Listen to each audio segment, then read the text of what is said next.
Alam nyo ba kung saan nagsimula ang volleyball? Matuto tayo! Let's go! Kailan kaya nagsimula ang volleyball at sino nakaimbento nito? In 1895, at the Holyoke YMCA, William G. Morgan faced a challenge. He needed a game for businessmen that was less taxing than basketball. He combined elements of tennis, baseball, and handball to create Mentonet. Using a tennis net raised 6 feet 6 inches high, the objective was simple: keep the ball in the air without it touching the floor. This was the birth of what we now know as volleyball, a game built on agility and strategy. Ganun pala! Did you know the longest record volleyball match lasted over 75 hours, showing the incredible endurance the sport can inspire? Mamaya nga! Mayroon akong tanong. Volleyball nga ba yung unang pangalan ng laro na to? Do you want some fun facts and trivia about volleyball? This part is for you. Volleyball was first called Mentonet before it was renamed volleyball. Also, a standard volleyball has 18 panels stitched together.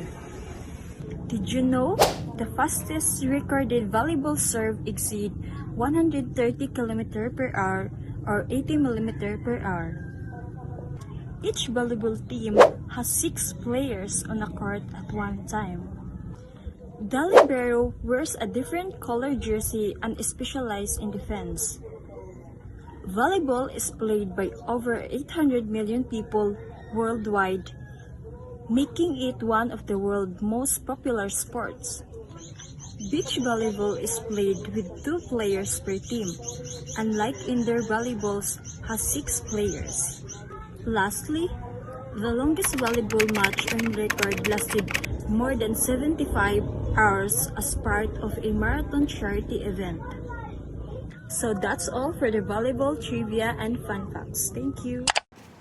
Para mo sinabing 2 plus 2 equals 4. Depende kung 3 yan. So, edi saan nga ba nagsimula ang pangalang volleyball? Saan nga ba nagsimula ang pangalang volleyball? Ang pangalan ay kalaunay pinalitan ng volleyball matapos mapansin ng isang tagamasid kung paano ipinasapasa ang bola pabalik-balik. Noong 1947, itinatag ang International Volleyball Federation, FIVB, upang gawing pamantayan ang laro. Dahil dito, naisama ito sa 1964 Tokyo Olympics. Uy!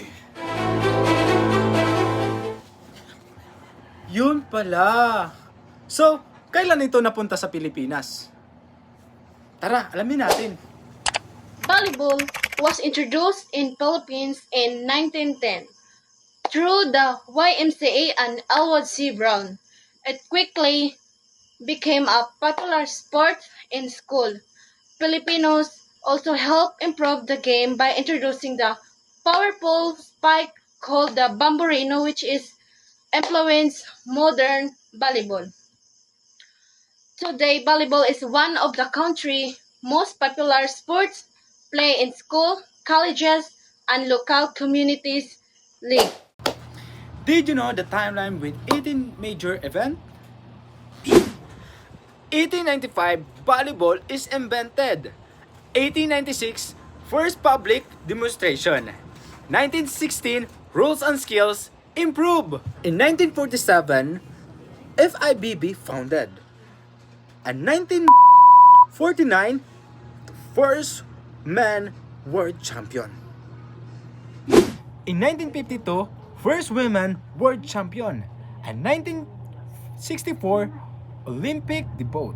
And 1996, the beach volleyball joined the Olympics. And the last one, 1988, libero position is introduced. Marami na tayong natututunan sa history, sino gumawa at pinalitan ng mga pangalan at marami pang iba. Ang tanong, paano ba ito makakatulong sa atin ang larong volleyball? Volleyball is more than just points on a scoreboard. Physically, it improves cardiovascular health, and explosive power because of the constant running, jumping, and quick movements. Socially, volleyball teaches us the value of communication, teamwork, and trust. Culturally, volleyball brings people together through school competition, community leagues, and local fiestas.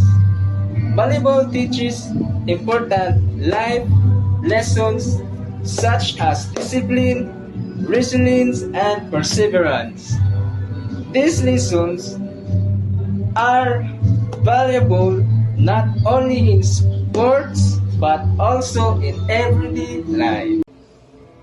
Reflecting on volleyball's history, it's clear that the game mirrors our own growth just as the sport evolved from simple interactivity to an Olympic spectacle. We too adapt to our new rules and challenges. We learn that the Bomborino spirit, that uniquely Filipino passion, is what turns to a simple rally into something extraordinary. Volleyballs reminds us that consistency and teamwork are the key to winning the both on off the court. May natutunan na! Sobrang ganda ng laro ng volleyball. Ngayon natutunan natin ang history at marami pang iba. Sa susunod natin na pag-aaral, paalam!